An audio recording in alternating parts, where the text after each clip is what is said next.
So starting with the first pose, that is the Pranamasan, where you have to stand straight, hands in the front, palms joined, back is straight. So this is Pranamasan, okay, or the prayer pose.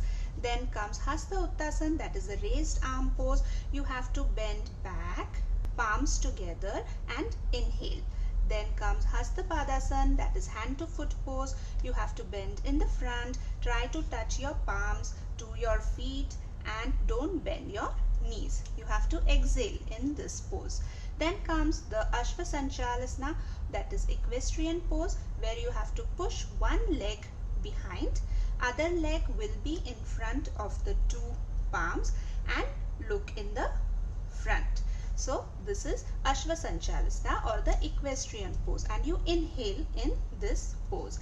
Then comes the Dandasana, or also called as the Chaturanga Dandasana or the stick pose, where you balance the entire body on your feet and your palms, keeping your back straight. Then comes your Ashtanga Namaskar, that is the 8-point salutation pose. Is you exhale, then you touch your chin, your chest, the knees, palms and the feet to the ground with the hips raised. So this is the Ashtanga Namaskar or the 8-point salutation pose. Then comes our Bhujangasana or the cobra pose, wherein you stretch the upper body forwards and upwards and lower body and the feet will touch the ground. So this is the cobra pose. Then coming to Parvatasana or the mountain pose, where you form an inverted V shape, hips are raised and palms and feet, they touch the ground. So this is Parvatasana.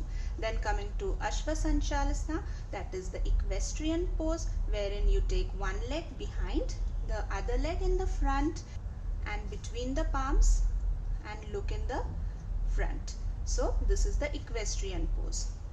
Then coming to Hasta Padasana or hand to foot pose, where you bend forward, try touching the palms to your feet and don't bend your knees, and you exhale. Then coming Hasta Uttasana, that is the raised arm pose, where you bend back and palms together and you inhale. Then comes Pranamasana or the prayer pose, where you stand straight, feet together, palms together and exhale. So this is the 12th pose, that is the Pranamasana. So this was about the poses of Surya Namaskar. So now after seeing the poses, let's see the benefits of Surya Namaskar or Sun Salutation.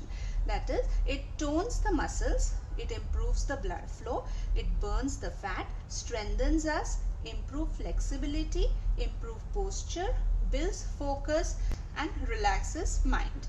So these were the benefits of Surya Namaskar. So do let me know in the comment box about the video. If you like the video, give a thumbs up, do share the video and don't forget to subscribe my channel for more such videos. Till then, this is Amrapali signing out. Happy doing Surya Namaskar and happy growing up with your loved ones.